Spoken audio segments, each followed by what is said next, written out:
The movie begins with an innocent montage of a family of three: a father, Jay, a mother, Rebecca, and their daughter, Kayla. We see them on rides together at a fair, Kayla getting her first piercing. Basically, just them being a cliché, happy family. The scene abruptly cuts to a now teenage Kayla sitting in the back of her mother's car with Rebecca's boyfriend Greg in the passenger seat. They're driving him to the airport, then dropping Kayla off at Jay's house. Looks like they may not be such a happy family anymore. In the car, Rebecca tells Kayla not to lose her inhaler like she always does. After dropping off Greg, they make their way to Jay's apartment. Jay is supposed to take Kayla to a ballet retreat. When they arrive, Rebecca is met with Jay's new girlfriend. We can really sense the awkwardness. They don't speak much, obviously, and Rebecca quickly turns to leave. Can we really blame her though? Jay then gets his daughter to the car, and they depart for the ballet retreat. As they're driving down a long snowy road, Kayla sees her best friend Brittany waiting at a bus stop and excitedly pleads with her dad to stop the car.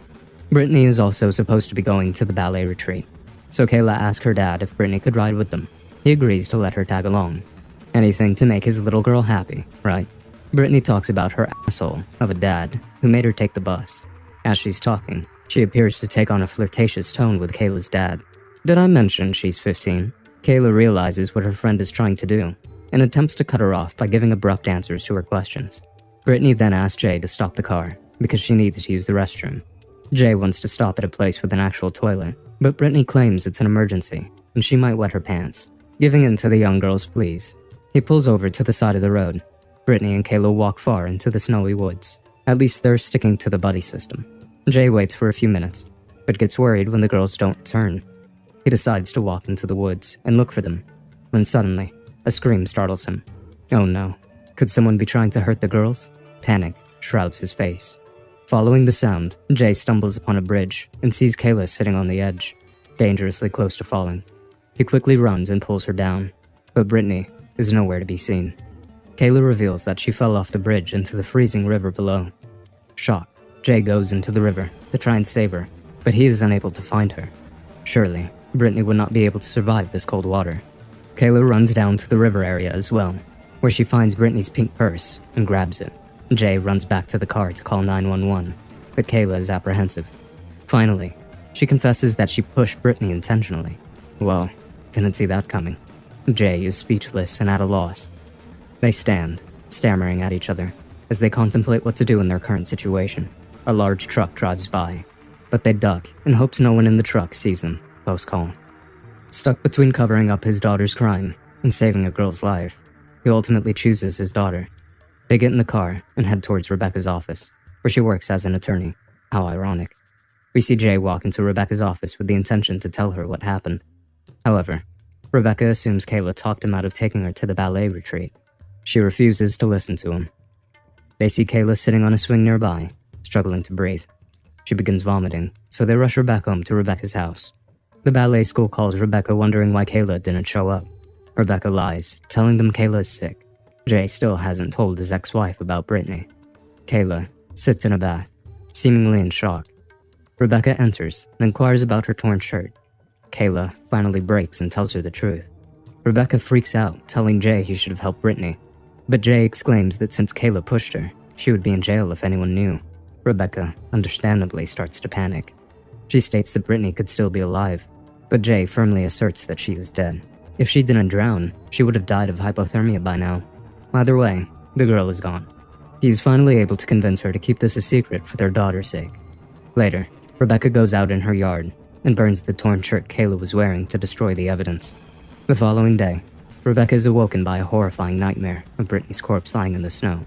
Rebecca appears beyond distressed, whereas Kayla, on the other hand, seems fine. One might even say she looks happy. She's making eggs for breakfast and is rather chatty.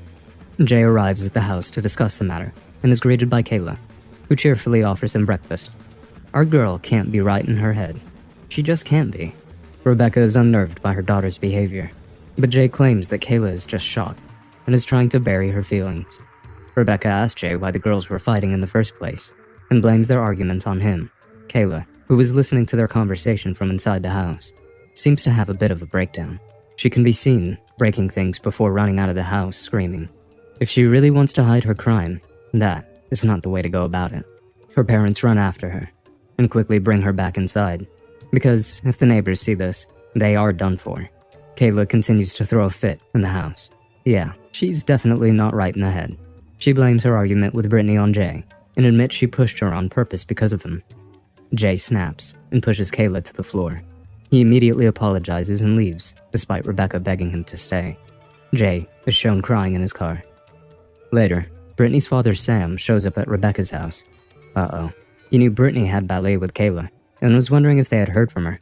Rebecca nervously tells him that Kayla stayed home sick from the retreat and she's at the doctor with her dad. She looks like she could break down at any moment.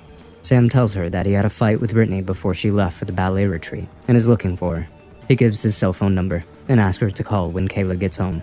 As soon as he leaves, Rebecca closes the door and cries. Told you. Sam continued to call Rebecca multiple times that day. She asked Kayla to call him, but Kayla refuses. Does she want to get caught? This girl is a psychopath. Jay comes back to the house, and Rebecca informs him about Sam's visit. They discuss the fight Brittany and her father had just before she left. Jay suggests they go to a hotel and stay there for a few days until Kayla feels better. Although Kayla seems to be just fine, if you ask me. Rebecca packs their bags and starts loading the car, just as Sam returns. He asks her if Kayla is back, and says he's been trying to reach her. Rebecca lies, saying that she is still at the hospital. Jay walks out of the house, and Rebecca quickly introduces them to each other. Sam asks who Kayla is with when both her parents are here. Of course, he had to walk out at this moment. Rebecca claims that Kayla is still at the hospital with doctors running some tests on her. However, behind them, in plain sight, stands Kayla, caught red-handed. Sam asks them what they are covering up, but Jay pushes him aside. Sam is definitely suspicious at this point. At last, Sam leaves, claiming that he will call the police. The family is now swimming in their lies. Rebecca and Jay plan on lying about Sam being abusive to Brittany to get the suspicion away from Kayla.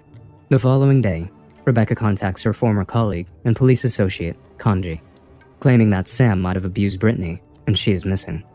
Later, we see Jay and Kayla talking. Jay notices cuts on Kayla's arms, which she claims helps with her pain.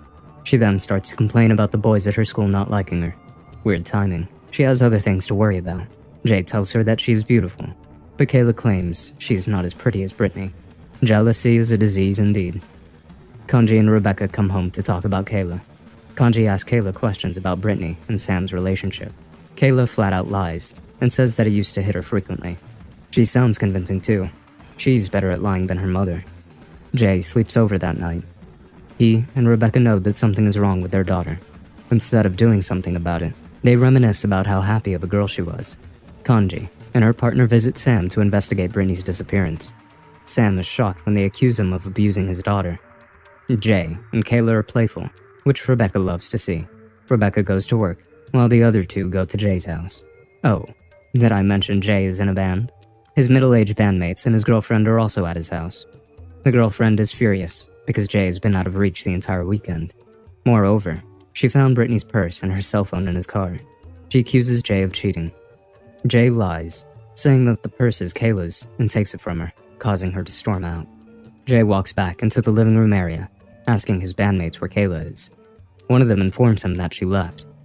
Meanwhile, Kanji and her partner visit Rebecca at work. However, this time they seem to be suspicious of Rebecca. None of the neighbors described Sam as abusive, and Brittany's phone was last signaled to be near Jay's house. Kanji's partner makes a comment about Brittany being hot. Excuse me, sir? She was 15. The detectives imply that Jay might have been attracted to Brittany, which angers Rebecca. She sharply dismisses them and goes back to work. As Kayla is walking home from her father's apartment, Sam approaches her on the street and demands to know about his daughter. He's the only character I feel bad for in this movie. Kayla, of course, freaks out and insists that she didn't mean to hurt anyone. She runs away as Sam follows her. A frightened Kayla hides inside her house while Sam bangs on the door. When her parents come back, they talk about Brittany's phone being tracked by someone in the same area as where Jay lives. Everyone erupts into a gigantic argument that solves absolutely nothing. Kayla screams, claiming it's all her fault, which, to be fair, is true. Rebecca tries to calm her down, telling her that she is not a bad person. There's a reason why the movie is called The Lie. The following day, Kanji and her partner visit the family at their home. They ask Rebecca about Jay, and a guy named Jeremy Richards. Turns out, he was Kayla's secret boyfriend, who Brittany stole from her. They also show an email Kayla had written to Brittany, threatening to kill her. I am having a hard time believing that. Who even writes emails these days? Jay and Rebecca are blindsided, but Kanji isn't done yet. She asks Jay if Kayla was around the Hopewell Bridge that day. Jay adamantly assures that she wasn't. But then Kanji shows them Kayla's inhaler that they found near the bridge. Oops. Running out of excuses and lies, Rebecca and Jay ask the detectives to leave. After basically kicking the officers out of their house, they plan to go to Sam's at night and bury Brittany's phone in his yard. They drive to his house and execute their plan. Jay buries the phone, while Rebecca keeps an eye out for anyone watching. However, she's confronted by Sam, who now wants a proper explanation of what is going on. Rebecca screams, calling for Jay, who comes running to her. He and Sam get into a fight and end up in a nearby stream. Following his daughter's footsteps, Jay tries to drown Sam in anger, but Rebecca stops him. The two get in their car and drive away. However, as Jay and Rebecca are speeding out of there, they see Sam standing in the middle of the road. Rebecca speeds up and hits him. The two get out of the car and see a bloodied Sam lying on the road. Rebecca tries calling 911, but Jay stops her. They have come too far to go back now. They watch as poor Sam dies on the road while begging for help. The following morning, Jay and Rebecca get up, and Kayla happily brings them breakfast, unknown to Sam's death. Although, I believe she wouldn't mind knowing. Rebecca begins to cry, and Kayla leaves without saying a word. In the following scene, Rebecca and Jay clean their bloodied car. While they're at it, guess who's in the garage? Brittany freaking Ismaili. She isn't dead. Jay and Rebecca are as shocked as we are. As it turns out, Kayla and Brittany had planned to prank their parents by pretending Brittany fell off the bridge. All this time, she was at her boyfriend's house, and Kayla had been lying to them about the accident. Unbelievable. She should be grounded for the rest of her life if you ask me. The two finally confront her. Kayla cries, blaming it all on Brittany. She says she wanted to tell the truth, but when she saw them working together, it gave her hope that they would get back together again. The two accept her apology and hug her while crying. What? Not even a week of being grounded. A man died because of her, for God's sake. The movie ends as we hear police sirens wailing in the background, as they are all still hugging and crying.